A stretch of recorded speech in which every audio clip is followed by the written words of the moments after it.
মানুষ তো বাঁচেই স্বপ্ন নিয়ে, যে আমি এরকম ছিলাম, আমাকে ওই জায়গায় যেতে হবে। মানুষ তো বাঁচেই একটা উদ্দেশ্য নিয়ে, গন্তব্য নিয়ে। আপনার লাইফের একটা গন্তব্য আছে, আপনি এই জিনিস অ্যাচিভ করতে চান এবং আপনি সেই পথে হাঁটছেনও, পরিশ্রম করছেন, আল্লাহ চাইতে একদিন আপনি অ্যাচিভ করবেন ইনশাআল্লাহ। কিন্তু যার লাইফে কোনো গোলই নেই, তাদের কি হবে? উম্মাহ আজকে এরকম একটা অবস্থায় আসছে। আমি এখানে আমভাবে সবার কথা বলছি না। যাদের স্বপ্ন দেখার তারা ঠিকই দেখছে, যাদের কাজ করার তারা ঠিকই করছে, তারা কেউ বসে নাই। যাদের জীবন দেওয়া তারা ঠিকই দিচ্ছে, যাদের প্রতিবাদ করার তারা ঠিকই করছে, যাদের জালেমের এগেইনস্টে দাঁড়ানো তারা দাঁড়াচ্ছে কি না? সারা ওয়ার্ল্ডে যাদের এই জজবা আছে তারা ঠিকই কাজ করছে। আমি আমভাবে সবাইকে বোঝাই নাই, মেজরিটিকে বোঝাচ্ছি। তো যাদের কাজ করার তারা তো করছে, এবং যারা সফল হওয়ার তারা তো হবেই ইনশাআল্লাহ। আল্লাহ পাক যেন আমাদের প্রত্যেক বিশ্বের বিভিন্ন জায়গায় আমাদের যে ভাইয়েরা দিন প্রতিষ্ঠার জন্য কাজ করছেন, সবাইকে বিজয় দান করে নেন। এখন সময় আমাদের হাতে অল্প, আমি শেষ করবো এখান থেকে। এখানে আসেন, আমি যে কথাটা বলতে যাচ্ছিলাম যে সিরাতের আদলে নবী সাল্লাল্লাহু আলাইহি ওয়াসাল্লাম এইভাবে দাওয়াতের কাজ করার পরে সবর করে, ধৈর্য ধরে, প্রয়োজনে হিজরত করে, তারপরে আবার মদিনা রাষ্ট্র কায়েম করেছেন। তারপরে দাওয়াতের সাথে সাথে জিহাদ, কিতাল এগুলোর মধ্য দিয়ে তিনি পুরা মক্কা বিজয় করলেন, এবং মক্কা বিজয়ে এই যে ভিত্তি, এর উপর দাঁড়িয়ে পুরা আরব বিজয় হলো, এবং এই ভিত্তির উপর দাঁড়ায় 4 খলিফা 30 বছর শাসন করলেন, তাই না? তখন কি ইসলাম এরকম সংকুচিত অবস্থা ছিল, দুর্বল অবস্থা ছিল? মোটেই না। বরং স্পেন থেকে এদিকে চায়না পর্যন্ত, এইদিকে আফ্রিকা থেকে নিয়ে পুরো সিন্ধু পর্যন্ত এই পুরো জায়গাটা আমাদের ছিল। সুবহানাল্লাহ। চিন্তা করা যায়? চিন্তা করছেন একবার যে উমর রাদিয়াল্লাহু আনহু একটা এই খেজুরের বানানো মসজিদে বসে আছেন? ভাবা যায়? এই মাটির মধ্যে তিনি শুয়ে আছেন। রোমান সম্রাটের একজন দূত এসে দেখলো তিনি মাটিতে শুয়ে আছেন, দুপুরবেলা রেস্ট নিচ্ছেন, আর তার বাহিনী এইদিকে পৌঁছে গেছে একেবারে শাম পর্যন্ত, এদিকে পৌঁছে গেছে পারস্য পর্যন্ত। ভাবা যায় এগুলা? ওসমান রাদিয়াল্লাহু আনহুর সময় একদম সাইপ্রাস দ্বীপপুঞ্জ থেকে শুরু করে বাকি সব বিজয় হয়েছে।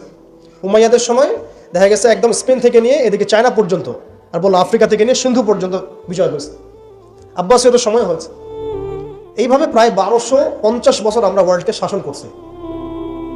তখন একটা মুসলিম নারীর দিকে চোখ তুলে তাকানোর জরুরত কেউ করতো না। একটা মুসলিম ভাইকে অন্যায়ভাবে হত্যা করবে সাহসী কারো ছিল না, গায়ে টোকা দিবে সাহসী ছিল না। আজকে আমাদের চোখের সামনে বিগত 100 বছরে আমার তো মনে হয় মিনিমাম 10 কোটি মুসলমান হত্যা করা হয়েছে। মিনিমাম 10 কোটি মুসলমানকে হচ্ছে বিগত 100 বছরে, মানে একেবারে চিহ্নিত করে করে মারা হচ্ছে, ইস্যু তুলে তুলে মারা হচ্ছে। যখন কোনো ইস্যু নাই, সবাই শান্তিপূর্ণ অবস্থায় থাকতে যাচ্ছে, তখন জঙ্গি ইস্যু তৈরি করা হচ্ছে, কোন নাটক সাজানো হচ্ছে। আরে মারবি বা যুদ্ধ করবি তো ঘোষণা দিয়ে কর, লুকাচুরির কি আছে? মুসলিম থেকে মারার জন্য ভারতে নতুন নতুন পায়তারা চলতেছে। এখন আমাদের এই ভাইরা তো বদ্ধ একটা জায়গায়। আপনারাই বলেন তারা কি করবে এখন? তারা মিশন নিছে, রাষ্ট্রীয়ভাবে মিশন নিছে মুসলিম লীগ দলের। এখন এই ভাইদের কোনো রাষ্ট্র নাই, কোনো জামায়া নাই, কোনো আমির নাই, কোনো এদাদ নাই, কোনো জিহাদের কোনো মানে ওখানে অবস্থাই নাই করার মতো তাদের, তাই না? ভিতরে কথা বলছি আমি, কাশ্মীরের কথা বলছি না। তাহলে এই ভাইরা এখন কি করবে? এই যে অবস্থা, এই অবস্থা কি মনে করছেন আমাদেরকে প্রভাবিত করবে না? অভ্যন্তরীণভাবে এখানে বাংলাদেশে আমরা বেশিরভাগ মুসলিম হলেও আমাদের আশেপাশে চতুর্দিকে ঘোরাফেরা করতেছে কুফফাররা, চতুর্দিকে ঘোরাফেরা করতেছে। আপনি কাকে বিশ্বাস করবেন? চায়নাকে বিশ্বাস করবেন? ভারতকে বিশ্বাস করবেন? নেপাল ভুটানকে বিশ্বাস করবেন? না মায়ানমারকে বিশ্বাস করবেন? আপনি যাবেন কোন দিকে? আমাদের প্রস্তুতিটা কি?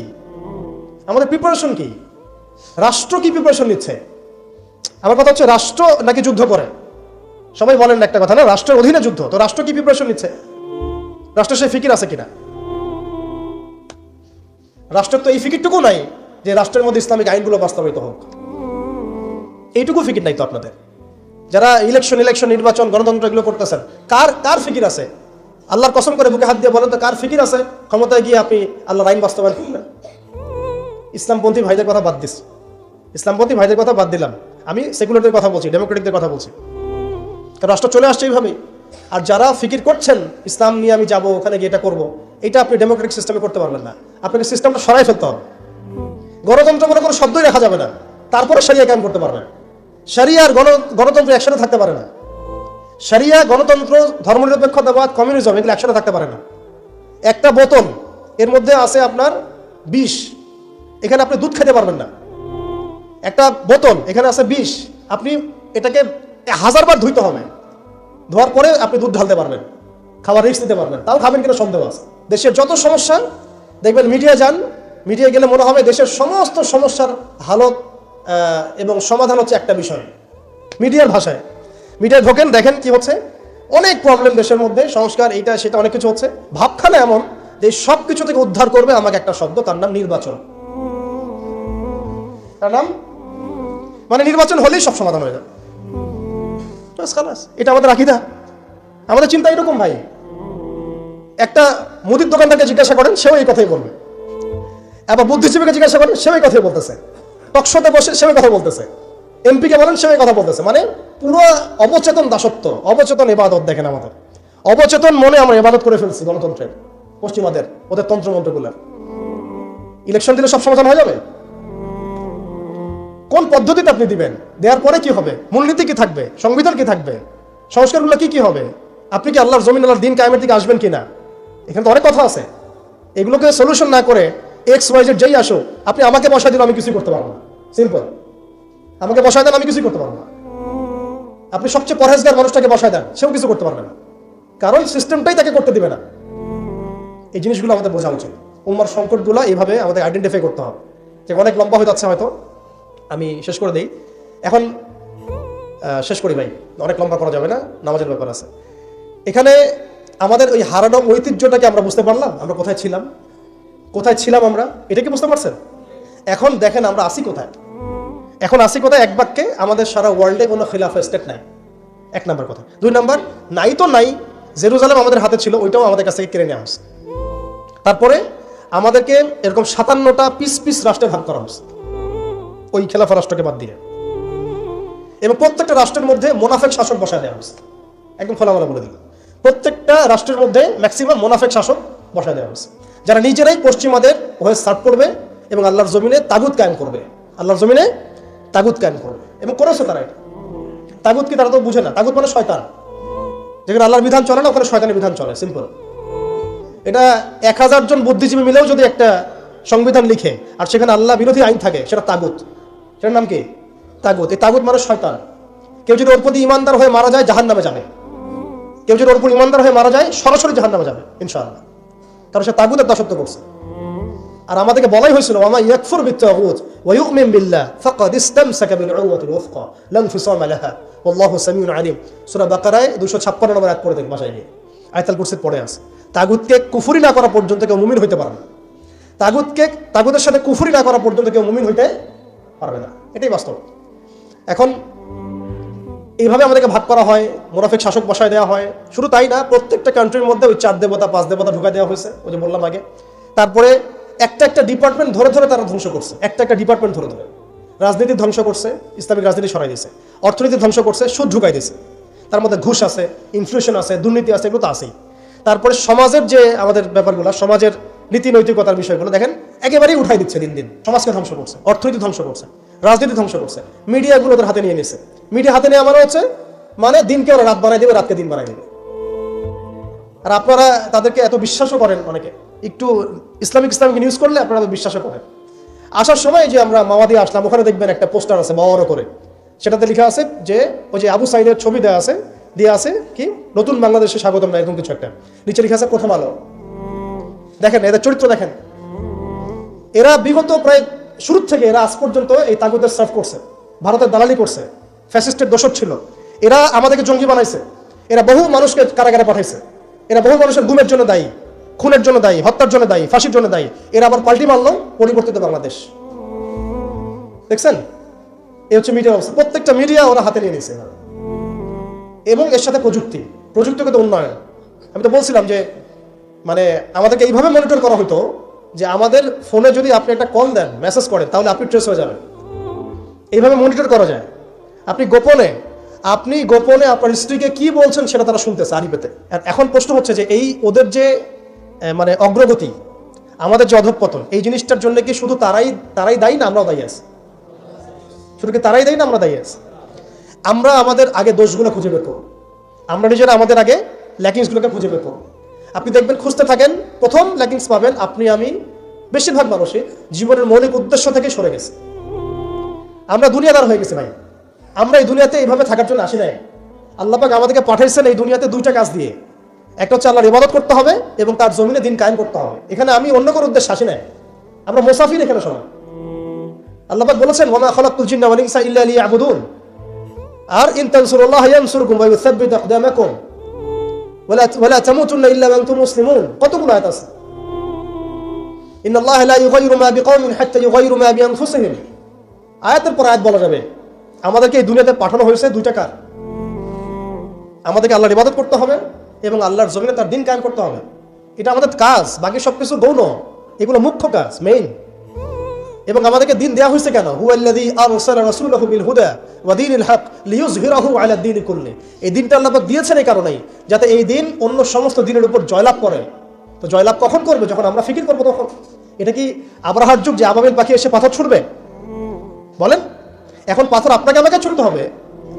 এটা তো আব্রাহার যুগ না। নবী সাল্লাল্লাহু আলাইহি ওয়াসাল্লাম শুধু দোয়া দিয়েই কি সব হয়েছে? দোয়ার সাথে চেষ্টা করেন নাই তিনি? এমনকি বদর যুদ্ধের দিনও তিনি কূপ দখল করলেন, ভালো জায়গাটাতে শিবির গাড়লেন, সৈন্য বিন্যাস করলেন, সবকিছু যখন ঠিকঠাক মতো হয়ে গেল তারপরে বৃষ্টি আসলো আল্লাহর পক্ষ থেকে, তিনি দোয়া করা শুরু করলেন। এই দোয়ায় আল্লাহ পাক ফেরেশতা নাজিল করলেন। তাহলে কি আমাদের কাছে একমুখী না সবকিছু করতে হবে? এখন আমাদেরকে এই ল্যাকিংসগুলোকে খুঁজে বের করতে হবে। আমাদের ল্যাকিংস কোথায়? এই ইমানের দুর্বলতা, জীবনের উদ্দেশ্যের দুর্বলতা। আমরা দুনিয়াদার হয়ে গেছি, ভোগবিলাসী হয়ে গেছি, আমরা আমাদের ঐতিহ্য ভুলে গেছি, আমাদের শেকড় ভুলে গেছি, আমলে ঘাটতি হয়ে গেছে, হারামখোর হয়ে গেছি, আমরা জেনাকার হয়ে গেছি, আমরা ফ্রি মিক্সিং করতেছি, পরকীয়া করতেছি, ঘুষ খাচ্ছি, দুর্নীতি করতেছি, সুদ খাচ্ছি, আমরা করতেছি। এগুলো পশ্চিমারা করতেছে না। আমাদের ল্যাকিংসগুলোকে আমাদেরকে দূর করতে হবে। ইলমের ঘাটতি হচ্ছে, আমলের ঘাটতি হচ্ছে, আলেমদের সাথে সোহবত নাই, তাসকিয়া নাই, পড়াশোনা নাই। কি করতেছি ভাই আমরা? আসলে কি জন্য আসছে আর কি করতেছি? এখান থেকে ভবিষ্যৎটা হচ্ছে এই যে ইনশাআল্লাহ এই দিন বিজয় লাভ করবেই। আমরা নবী মুহাম্মদ সাল্লাল্লাহু আলাইহি ওয়াসাল্লামের জীবনী থেকে দেখতে পাচ্ছি যে এমন একটা সময় আজকে থেকে প্রায় 1400 বছর আগে চলে গেছে, যে সমাজটা একদম আইয়ামে জাহিলিয়াতে পরিপূর্ণ ছিল। সেখানে তাওহীদ ছিল না, সুন্নাহ ছিল না, আখিরাত ছিল না, রিসালাত ছিল না। মানুষ লাত, উজ্জা, হবল, মানাত এগুলোর উপাসনা করত, মূর্তি পূজা করত, মানুষ সুদ খেত, মানুষ জেনা ব্যভিচার করত, বেশি বেশি মদ পান করত, গোত্রীয় হানাহানিতে লিপ্ত ছিল, নারী জাতির অবমাননায় লিপ্ত ছিল, এমনকি তারা মাদক দ্রব্য নিয়ে দিনরাত সময় কাটাতো। মানে এমন একটা সমাজ ব্যবস্থা আমরা দেখেছি 1400 বছর আগে, যে সময়টাকে ইতিহাস দুইটা শব্দে আইডেন্টিফাই করে, আইয়ামে জাহিলিয়া। এক কথায় আইয়ামে জাহিলিয়া, অন্ধকারের যুগ, অন্ধকারের যুগ, দ্য এজ অফ ডার্কনেস, অন্ধকারের যুগ। এই অন্ধকারের যুগ আল্লাহ রাব্বুল আলামিন মাত্র 23 বছরের ব্যবধানে একটা কিতাব নাজিল করে, একজন নবীকে প্রেরণ করে, একজন নবীর সুন্নাহ দিয়ে, এবং একটা জামা, সাহাবায়ে কেরামের জামা, মানে ঐক্যবদ্ধ একটা প্ল্যাটফর্ম, এটাকে দিয়ে আল্লাহ রাব্বুল আলামিন মাত্র উইদিন 23 ইয়ার্স, মানে মাত্র 23 বছরের ব্যবধানে আল্লাহ রাব্বুল আলামিন এই সমাজের চিত্রটাকেই পরিবর্তন করে দিয়েছেন। এটা আমরা দেখেছি মাত্র 23 বছরের ব্যবধানে। তো সিরাতটা যদি আপনাদের পড়া থাকে তাহলে আপনারা বুঝতে পারবেন যে কিভাবে এই পরিবর্তনটা হয়েছে। যাদের সিরাতটা পড়া নাই তাদের বুঝতে একটু অসুবিধা হতে পারে। এই কারণে আমি আপনাদেরকে পরামর্শ দিই, যেভাবে আপনারা কোরআন শেখেন, যেভাবে হাদিসকে গুরুত্ব দিয়ে পড়েন, ঠিক সেইভাবেই নবী মুহাম্মদ সাল্লাল্লাহু আলাইহি ওয়াসাল্লামের পবিত্র জীবনীটাকে শুরু থেকে শেষ পর্যন্ত পড়ে শেষ করতে হবে। তাহলে আপনি ধাপগুলো বুঝতে পারবেন কিভাবে তিনি সমাজ সংস্কার করেছেন। না হলে বুঝতে পারবেন না। কোরআনের একটা আয়াত থেকে আপনি নিজে নিজে একটা দলিল তো বের করতে পারবেন না, একটা হাদিস থেকে আপনি নিজে নিজে একটা দলিল তো বের করতে পারবেন না। সিরাতটা যদি মাথায় থাকে, পুরো সিরাত মোবারক, পবিত্র সিরাত, তাহলে আপনি বুঝতে পারবেন কোন সিচুয়েশনে নবী সাল্লাল্লাহু আলাইহি ওয়াসাল্লাম প্রেরিত হয়েছিলেন, কিভাবে শুরু করেছেন, কিভাবে সামনে গিয়েছেন, কোন প্রেক্ষাপটে কিভাবে তিনি রিয়্যাক্ট করেছেন, এবং কিভাবে আস্তে আস্তে এই দিনটা অল্প গুটি কয়েক মানুষ থেকে পুরো জাজিরাতুল আরবের মধ্যে ছড়িয়ে পড়েছে, প্রতিষ্ঠিত হয়েছে। এক কথায় দিন কায়েম হয়েছে কিভাবে, এটা বুঝতে হলে সিরাত লাগবে। এটা যদি আমরা 2 মিনিটের মধ্যে বলি, তাহলে প্রথমে নবী সাল্লাল্লাহু আলাইহি ওয়াসাল্লাম ওহী প্রাপ্ত হয়েছেন। সেই ওহীটা হচ্ছে কোরআন এবং হাদিস এবং সুন্নাহ, এবং সেই ওহী দিয়ে তিনি দাওয়াতের কাজ শুরু করেছেন। তিনি মানুষের দরজায় দরজায় যাওয়া শুরু করেছেন। মক্কায় 13 বছর নিরলস পরিশ্রম করে তিনি দাওয়াতের মেহনত অব্যাহত রেখেছেন, এবং দাওয়াতটা ছিল পরিপূর্ণ ইসলামের দাওয়াত, আংশিক দাওয়াত নয়। আমাদের দাওয়াত তার দাওয়াতের মধ্যে কিছু পার্থক্য দেখা যায় অনেক সময়। তার দাওয়াত ছিল পরিপূর্ণ ইসলামের দাওয়াত, আমরা কিন্তু ইসলামের অংশ বিশেষ নিয়ে কথা বলি বেশি। এটা খেয়াল রাখতে হবে। তিনি দাওয়াতের কাজ করেছেন পরিপূর্ণ ইসলামের দাওয়াত, উদখুলু ফিস সিলমি কাফা, এর উপর আমল করার জন্য। এখন এই দাওয়াতের ফলে প্রথম 3 বছর গোপন গোপন দাওয়াত হয়েছে, কিন্তু এই 3 বছরেই এমন কিছু সাহাবী তৈরি হয়েছিলেন যারা পরবর্তীতে বদর, উহুদ, খন্দক, খায়বার কাঁপিয়ে দিয়েছিলেন।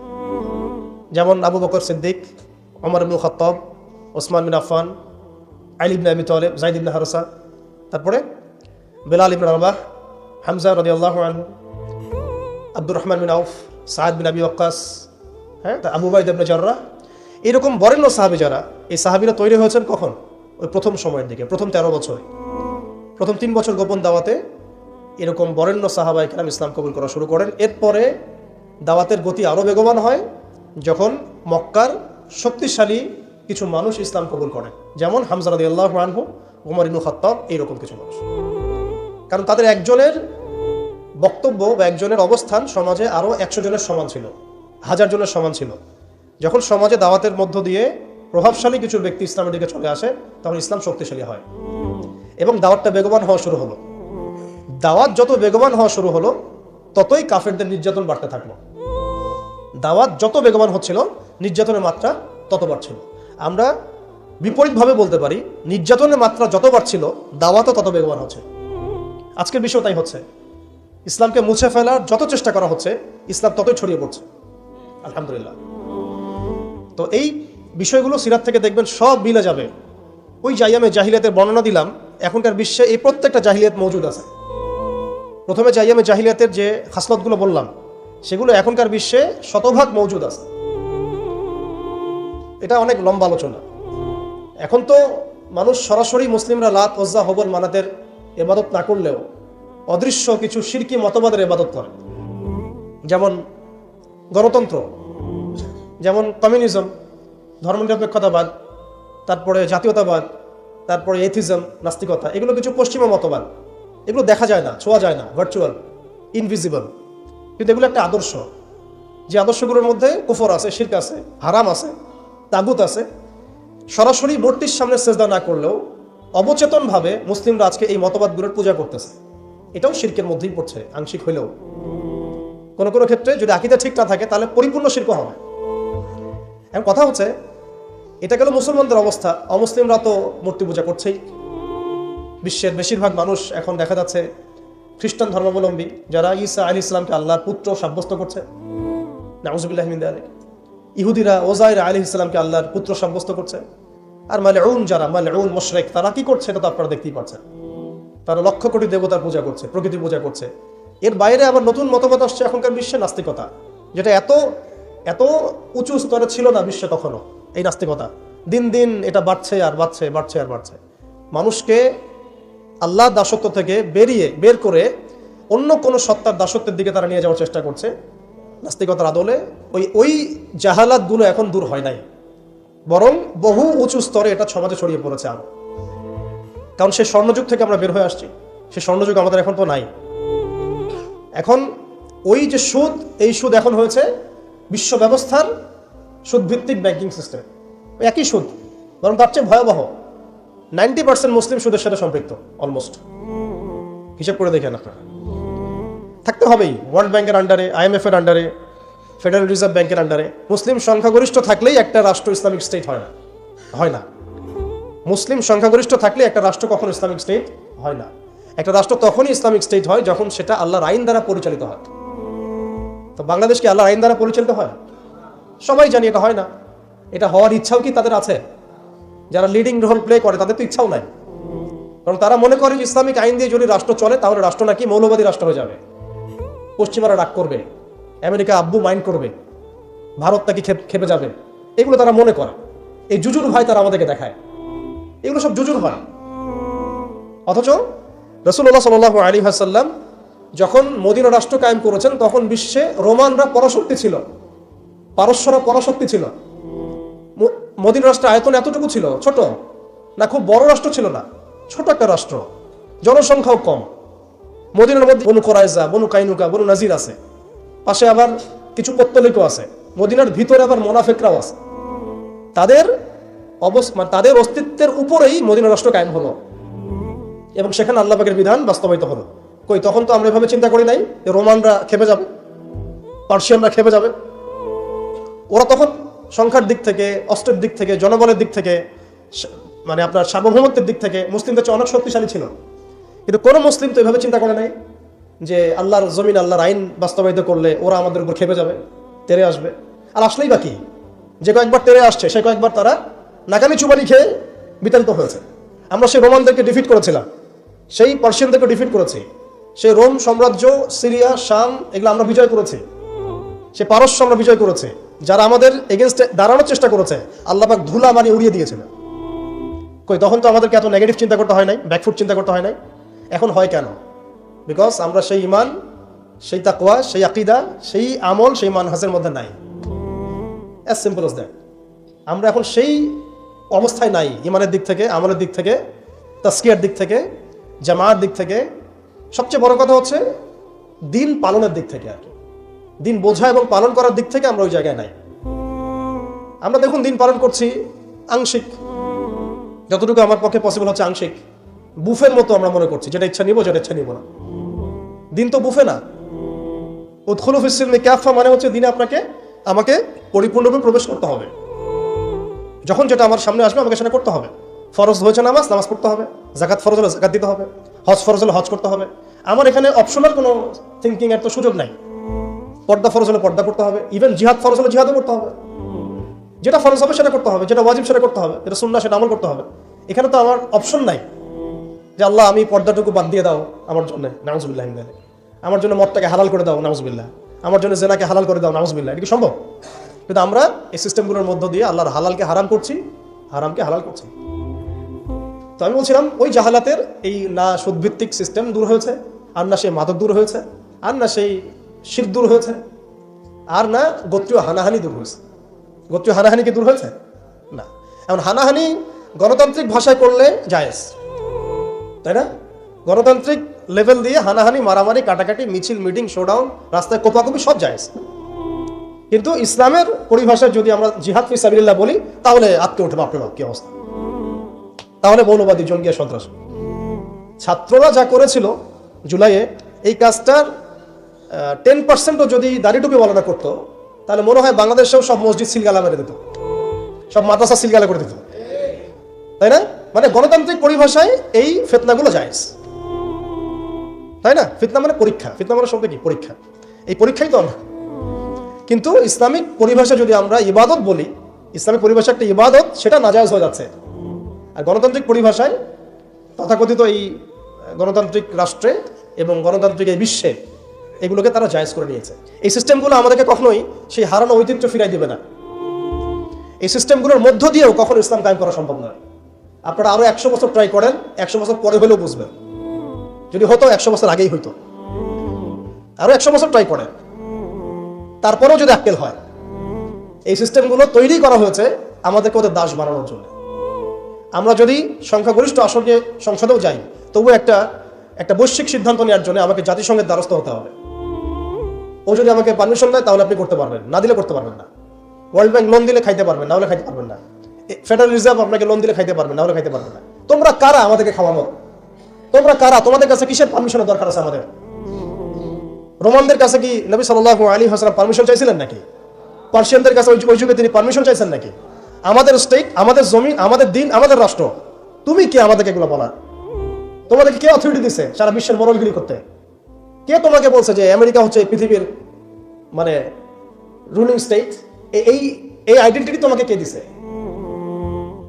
সেই বিশ্বকে শাসন করবে এই অধিকার তাকে কে দিছে? ইসরায়েল এই বিশ্বকে শাসন করবে এই অধিকার ওকে কে দিছে? কে দিছে অধিকার ওদেরকে? সে যেখানে ইচ্ছা তারা মুসলিমদেরকে মারবে, যেখানে ইচ্ছা আমাদের পণ্যগুলো তারা ধ্বংস করবে, আমাদের মাদেরকে ধর্ষণ করবে, বোনদেরকে রেপ করবে, আমাদের বাচ্চাদেরকে বোম মারবে, হাসপাতালে বোম মারবে। এবং এগুলো সবকিছু অপরাধ করার পরেও তাদের সামান্য ন্যূনতম সাফাইটুকু থাকবে না যে আমরা একটা অন্যায় করছি। বরং তারা উল্টা বলবে আমরা হিউম্যানিটি, গণতন্ত্র এবং শান্তি প্রতিষ্ঠার জন্য কাজগুলো করছি। এরপরে আমাদের চোখ খুলে না যে এই বিশ্বের মধ্যে আমরা শত্রু কারা। এরপরে ওদের বানানো তন্ত্রমন্ত্রের মধ্যেই আমরা হাবুডুবু খাচ্ছি। 1400 বছর আগে নবী মুহাম্মদ সাল্লাল্লাহু আলাইহি ওয়াসাল্লাম যে ইনসাফ, যে ঈমান, আদালত, আমানত, ইসলামিক স্টেট, শরিয়া, ইমারা, খিলাফা কায়েম করে দিয়ে গেলেন। তারপরে 1200 বছর তো আমরা বিশ্ব চালাইছি। কত বছর? 1200 বছর। এই 1200 বছর আমরা বিশ্বকে চালাইছি। ওরা আমাদের রাষ্ট্রে থাকতো কর দিয়ে, জিজিয়া দিয়ে থাকতো। ওরা আমাদের রাষ্ট্রে জিজিয়া দিয়ে থাকতো। আমাদের ব্যাক টু ব্যাক জিহাদ হয়েছে ওদের সাথে, জিহাদ হয়েছে, কিতাল হয়েছে, ক্রুসেড হয়েছে। কখনো তো আমরা এরকম করে চিন্তা করি নাই। এটা নতুন ওয়ার্ল্ড অর্ডার আসছে। বিগত 200, 250, 300 বছর থেকে বিশ্বে একটা নতুন ওয়ার্ল্ড অর্ডার নিয়ে আসছে তারা। এবং এই ওয়ার্ল্ড অর্ডারটা তারা কায়েম করেছে একটা উদ্দেশ্যে, সেটা হচ্ছে তারা এই বাইতুল মুকাদ্দাস এবং হোলি ল্যান্ড, পবিত্র ভূমিটাকে লিবারেট করতে চায় এবং সেখান থেকে তারা দাজ্জালের শাসন কায়েম করতে চায়। বাস, খালাস, আর কিচ্ছু নাই। বিশ্বের যা কিছু হচ্ছে এটা কোনো না কোনোভাবে এর সাথে সম্পৃক্ত। ওদের জাতিসংঘ তৈরি করা, ওদের এই ব্যাংকিং সিস্টেম, ওদের এই পলিটিক্যাল সিস্টেমগুলা, খিলাফাকে ধ্বংস করা, মুসলিমদেরকে এইভাবে টুকরা টুকরা করে বিভক্ত করে ফেলা, মুসলিমদেরকে নিধন করা, ওদের সামরিক যে উন্নতি, হ্যাঁ, ওদের জনসংখ্যা, ওদের যে প্রযুক্তিগত উন্নয়ন, সব কিছু দেখবেন আস্তে আস্তে আস্তে আস্তে ওই বাইতুল মুকাদ্দাসে গিয়ে থাকবে। ওরা চায় ওই জায়গা থেকে বিশ্বকে শাসন করতে। ওরা চায় ওই জায়গা থেকে বিশ্বকে শাসন করতে। এবং ইসরায়েল নিজস্ব একটা রাষ্ট্র না, একটা প্রক্সি রাষ্ট্র। তাকে জন্ম দিয়েছে ব্রিটেন, ওকে ভরণ পোষণ দিয়েছে ব্রিটেন। তারপরে ওকে আজকে বড় করেছে, যৌবনে নিয়ে আসছে আমেরিকা, পশ্চিমারা। খালাস, ও একা কিছু ছিল না। কি উদ্দেশ্যে? কারণ তারা তাদের যে গন্তব্য সেটা সম্পর্কে সচেতন। তারা তাদের ধর্মের মধ্যে এখনো লেখা আছে যে তালমুদ নামক কিতাবে যে শেষ জামানায় ওদের একজন মিসায়া আসবে। মিসায়া, আমরা বলি মাসিহ, তারা বলে মিসায়া। যে মিসায়া আসলে পরে তারা জেরুজালেম থেকে পুরো বিশ্বকে শাসন করবে। জেরুজালেম এক্স্যাক্টলি নাই, আসছে হোলি ল্যান্ড। তো হোলি ল্যান্ডের কেন্দ্র তো জেরুজালেমই আর কি। সেই হিসাবে বললাম হোলি ল্যান্ডটা কি মিশরের নীলনদ থেকে ইরাকের ইউফ্রেটিস নদী পর্যন্ত, মিশর থেকে ইরাক, এই পুরো জায়গাটা ওরা উন্মুক্ত করতে চায়। করতেছে কিনা একটু একটু একটু একটু করে তারা এই মিশনের দিকে হেঁটে যাচ্ছে। এবং যারাই ওদের পথে বাধা দেবে তাদেরকে তারা ধ্বংস করে ফেলবে। আরবের মুনাফিকরা এমনি তাদের তাবেদার হয় নাই, কারণ ওদেরকে তারা এই ভয়ে, জুজুর ভয়ে রেখে দিয়েছে। বিশ্বাস করেন, এই FBI, CIA, বাকি যারা যারা ওদের গোয়েন্দা সংস্থারা আছে, এরা সবাই কোনো না কোনোভাবে আরবকে নিয়ন্ত্রণ করছে। শুধু তাই না, ওদের আদলে প্রত্যেকটা সেকুলার মুসলিম কান্ট্রিকে সাজানো হচ্ছে। ওই ধাঁচেই সামরিক বাহিনীগুলো কাজ করছে। তাদের মিশন আমরা সার্ভ করতেছি, তাদের মিশন মুসলিমরা সার্ভ করতেছে। ওদের ওয়ার্ল্ড ব্যাংক, IMF কিছুই করতে পারতো না যদি আরবরা তাদেরকে তেল না দিত। শুধু তেল দিয়েছে তাই নয়, বরং তার একটা পেট্রো ডলার মনিটরিং সিস্টেম চুক্তি করেছে। পেট্রো ডলার মনিটরিং সিস্টেম, এটাকে আমরা বলি পেট্রো ডলার চুক্তি। এই চুক্তি ডলারকে বিশ্বের মানে লিডিং কারেন্সি বানাইছে। ডলারের কি মূল্য আছে যে আমাকে এত টাকা দিয়ে $1 কিনতে হবে? এটার পিছনে আছে পেট্রো ডলারের ইতিহাস। এই কারণে আজকে ডলার সারা বিশ্বকে ডমিনেট করতেছে। আপনি ডলারের বাইরে চিন্তাই করতে পারবেন না। ওয়ার্ল্ডে মাত্র 3টা কান্ট্রি আছে যে 3টা কান্ট্রি ওদের এই সিস্টেমের বাইরে থাকে। আর যারা থাকে তাদেরকে তো ওরা কত রকম চাপ দিচ্ছে এটা তো আপনারা জানেন। আশ্চর্যের বিষয় হচ্ছে 3টা মাত্র কান্ট্রির মধ্যে কোনো মুসলিম কান্ট্রি নাই, ইরান ছাড়া। যদি ইরানকে আমরা প্রপারলি ইসলামিক কান্ট্রি বলি না, কিন্তু ওই ইরানই ওদের বাইরে আছে। কিন্তু আরবের যারা সুন্নি কান্ট্রি তারা কেউ ওখানে নাই। মানে আরবের সুন্নি কান্ট্রিরা তারা ওই চুক্তির ভিতরে আছে। ইরান, শিয়া, তারা চুক্তির বাইরে আছে। তাহলে আমরা কোথায় শিক্ষা নিলাম? আমি এখানে ইরানের প্রশংসা করছি না। ইরানের কাছে আশা করার কিছু নাই। যত কিছুই বলুক আমি পারমাণবিক বোম মেরে দেবো, এই করবো, সেই করবো, কিছুই করবে না। করলে আগে করতো। ইল্লা মাশাআল্লাহ। কথা হচ্ছে জানেন, ওই 3টা কান্ট্রির মধ্যে উত্তর কোরিয়া আছে। উত্তর কোরিয়ার মতো ছোট্ট একটা রাষ্ট্র, সে এই ওদের এই বলয় থেকে বেরিয়ে থাকতে পারে। আমাদের সাহস হয় না। আমাদের 57টা কান্ট্রি, কোটি কোটি জনগণ, খনিজ সম্পদ, তেল, গ্যাস, আর কি নাই, জনবল, সামরিক বাহিনী, প্রযুক্তি, ম্যান পাওয়ার, সবই আছে। আমি বললাম শুধু ওই সিরাতের আদলে হাঁটি নাই, সিরাতের শিক্ষা থেকে আমরা শিক্ষা নেই নাই। ওই জজবা, ওই ইমান আমাদের মধ্যে থেকে চলে গেছে। আমরা ওই স্বপ্ন দেখাই বন্ধ করে দিয়েছি যে আমরা একসময় বিশ্বকে শাসন করতাম। এই স্বপ্নটা দেখাই বন্ধ হয়ে গেছে। মানুষ তো বাঁচেই স্বপ্ন নিয়ে যে আমি এরকম ছিলাম, আমাকে ওই জায়গায় যেতে হবে। মানুষ তো বাঁচেই একটা উদ্দেশ্য নিয়ে, গন্তব্য নিয়ে। আপনার লাইফের একটা গন্তব্য আছে, আপনি এই জিনিস অ্যাচিভ করতে চান এবং আপনি সেই পথে হাঁটছেনও, পরিশ্রম করছেন। আল্লাহ চাইতে একদিন আপনি অ্যাচিভ করবেন ইনশাআল্লাহ। কিন্তু যার লাইফে কোনো গোলই নেই, তাদের কি হবে? উম্মাহ আজকে এরকম একটা অবস্থায় আসছে। আমি এখানে আমভাবে সবার কথা বলছি না। যাদের স্বপ্ন দেখার তারা ঠিকই দেখছে, যাদের কাজ করার তারা ঠিকই করছে, তারা কেউ বসে নাই। যাদের জীবন দেওয়া তারা ঠিকই দিচ্ছে, যাদের প্রতিবাদ করা তারা ঠিকই করছে, যাদের জালেমের এগেনস্টে দাঁড়ানো তারা দাঁড়াচ্ছে কিনা? সারা ওয়ার্ল্ডে যাদের এই জজবা আছে তারা ঠিকই কাজ করছে। আমি আমভাবে সবাইকে বোঝাই নাই, মেজরিটিকে বোঝাচ্ছি। তো যাদের কাজ করার তারা তো করছে, এবং যারা সফল হওয়ার তারা তো হবেই ইনশাআল্লাহ।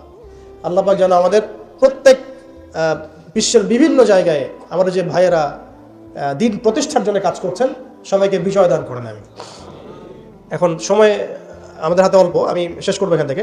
এখানে আসেন, আমি যে কথাটা বলতে যাচ্ছিলাম যে সিরাতের আদলে নবী সাল্লাল্লাহু আলাইহি ওয়াসাল্লাম এইভাবে দাওয়াতের কাজ করার পরে সবর করে, ধৈর্য ধরে, প্রয়োজনে হিজরত করে, তারপরে আবার মদিনা রাষ্ট্র কায়েম করেছেন।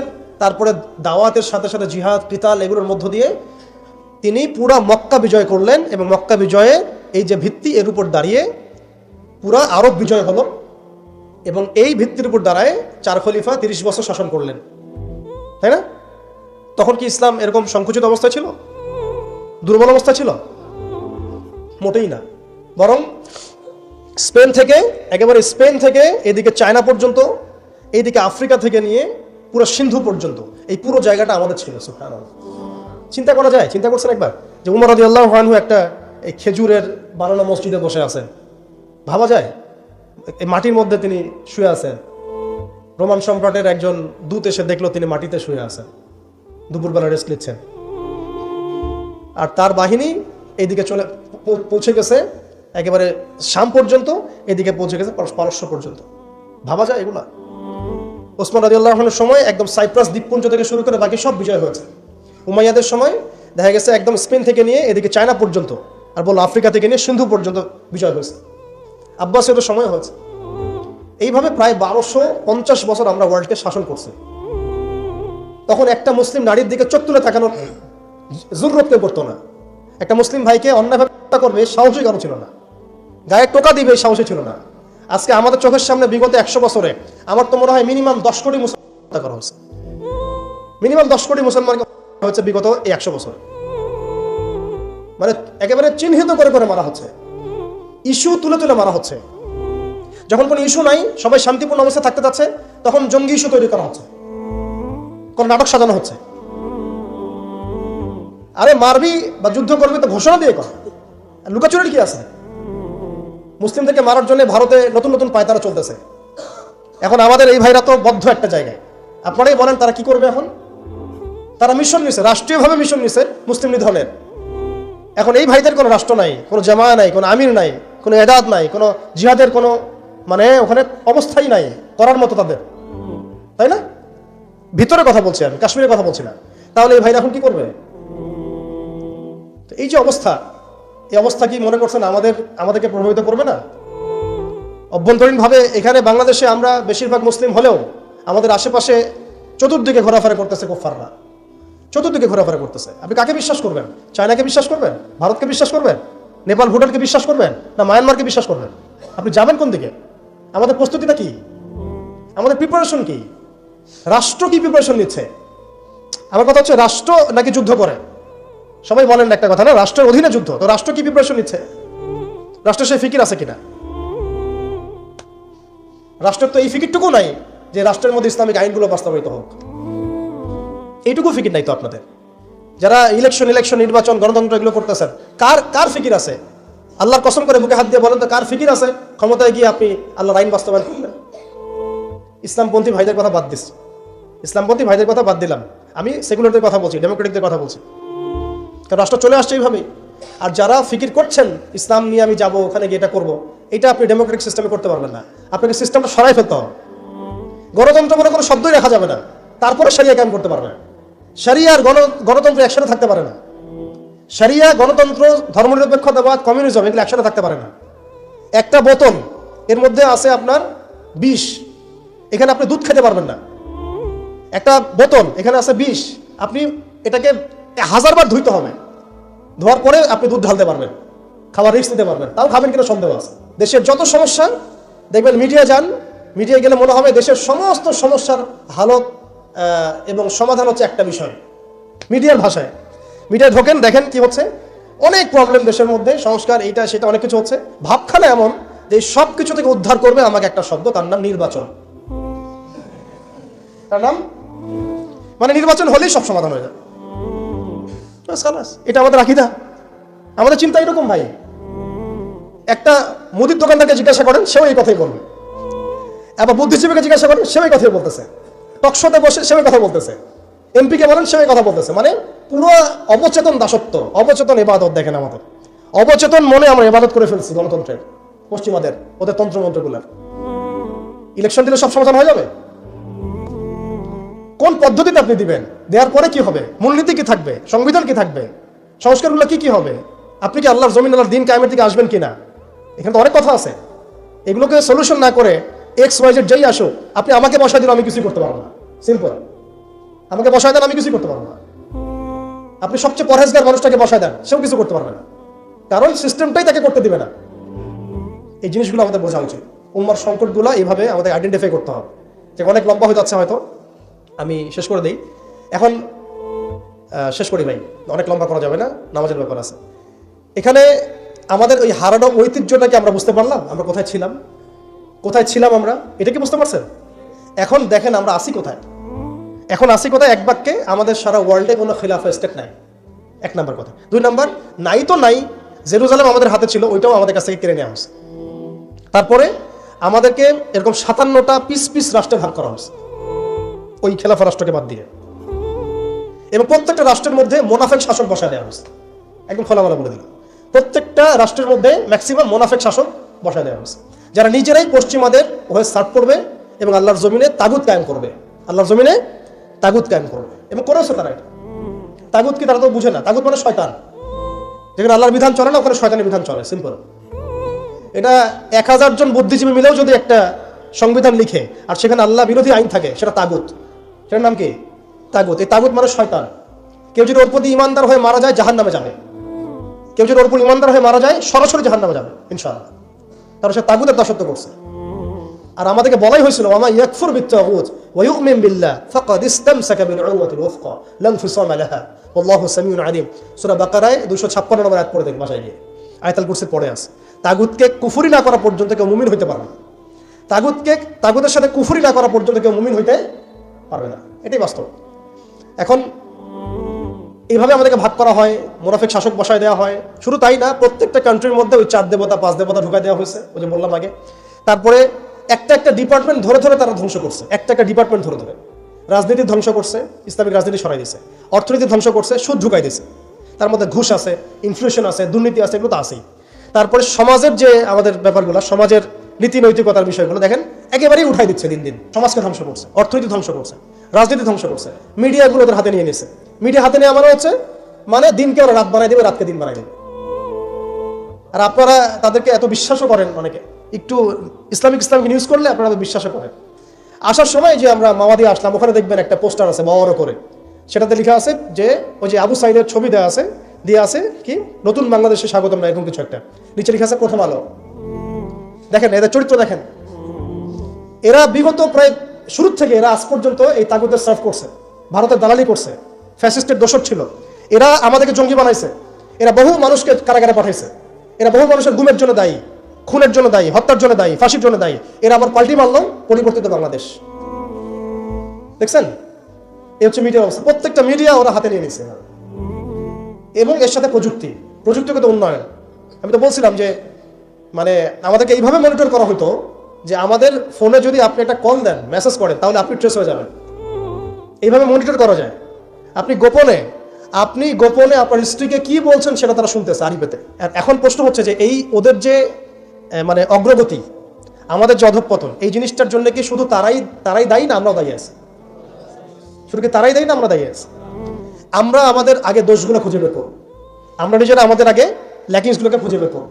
আপনি দেখবেন, খুঁজতে থাকেন, প্রথম ল্যাকিংস পাবেন আপনি, আমি, বেশিরভাগ মানুষই জীবনের মৌলিক উদ্দেশ্য থেকে সরে গেছে। আমরা দুনিয়াদার হয়ে গেছি ভাই। আমরা এই দুনিয়াতে এইভাবে থাকার জন্য আসি নাই। আল্লাহ পাক আমাদেরকে পাঠাইছেন এই দুনিয়াতে 2টা কাজ দিয়ে। একটা হচ্ছে আল্লাহর ইবাদত করতে হবে এবং তার জমিনে দিন কায়েম করতে হবে। এখানে আমি অন্য কোনো উদ্দেশ্যে আসি নাই, আমরা মুসাফির এখানে। শোনা, আল্লাহ পাক বলেছেন ওয়ামা খালাকতুল জিন্না ওয়াল ইনসা ইল্লা লিয়াবুদুন। আর ইন তানসুরুল্লাহ ইয়ানসুরকুম ওয়া ইউসাব্বিত আকদামাকুম ওয়ালা তামুতুন্না ইল্লা ওয়া আনতুম মুসলিমুন। কতগুলো আয়াত আছে। ইন্নাল্লাহা লা ইউগাইরু মা বিকওমিন হাত্তা ইউগাইরু মা বিআনফুসিহিম। আয়াতের পর আয়াত বলা যাবে। আমাদেরকে এই দুনিয়াতে পাঠানো হয়েছে দুইটা কাজ। আমাদেরকে আল্লাহর ইবাদত করতে হবে এবং আল্লাহর জমিনে তার দিন কায়েম করতে হবে।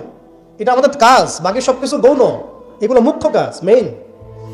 এবং আমাদেরকে দিন দেওয়া হয়েছে কেন? হুয়াল্লাযী আরসালা রাসূলাহু বিল হুদা ওয়া দীনিল হক লিইয়ুযহিরাহু আলা দ্বীনি কুল্লি। এই দিনটা আল্লাহ পাক দিয়েছেন এই কারণেই, যাতে এই দিন অন্য সমস্ত দিনের উপর জয়লাভ করে। তো জয়লাভ কখন করবে? যখন আমরা ফিকির করবো তখন। এটা কি আব্রাহার যুগ যে আবাবিল পাখি এসে পাথর ছুড়বে? বলেন, এখন পাথর আপনাকে আমাকে ছুড়তে হবে? এটা তো আব্রাহার যুগ না। নবী সাল্লাল্লাহু আলাইহি ওয়াসাল্লাম শুধু দোয়া দিয়েই কি সব হয়েছে? দোয়ার সাথে চেষ্টা করেন নাই তিনি? এমনকি বদর যুদ্ধের দিনও তিনি কূপ দখল করলেন, ভালো জায়গাটাতে শিবির গাড়লেন, সৈন্য বিন্যাস করলেন, সবকিছু যখন ঠিকঠাক মতো হয়ে গেল, তারপরে বৃষ্টি আসলো আল্লাহর পক্ষ থেকে, তিনি দোয়া করা শুরু করলেন। এই দোয়ায় আল্লাহ পাক ফেরেশতা নাজিল করলেন। তাহলে কি আমাদের কাছে একমুখী না? সবকিছু করতে হবে। এখন আমাদেরকে এই ল্যাকিংসগুলোকে খুঁজে বের করতে হবে। আমাদের ল্যাকিংস কোথায়? এই ইমানের দুর্বলতা, জীবনের উদ্দেশ্যে দুর্বলতা। আমরা দুনিয়াদার হয়ে গেছি, ভোগবিলাসী হয়ে গেছি, আমরা আমাদের ঐতিহ্য ভুলে গেছি, আমাদের শেকড় ভুলে গেছি, আমলে ঘাটতি হয়ে গেছে, হারামখোর হয়ে গেছি, আমরা জেনাকার হয়ে গেছি, আমরা ফ্রি মিক্সিং করতেছি, পরকীয়া করতেছি, ঘুষ খাচ্ছি, দুর্নীতি করতেছি, সুদ খাচ্ছি। আমরা করতেছি এগুলো পশ্চিমারা করতেছে না। আমাদের ল্যাকিংসগুলোকে আমাদেরকে দূর করতে হবে। ইলমের ঘাটতি হচ্ছে, আমলের ঘাটতি হচ্ছে, আলেমদের সাথে সোহবত নাই, তাসকিয়া নাই, পড়াশোনা নাই। কি করতেছি ভাই আমরা? আসলে কি জন্য আসছে আর কি করতেছি? এইখান থেকে ভবিষ্যৎটা হচ্ছে এই যে ইনশাআল্লাহ এই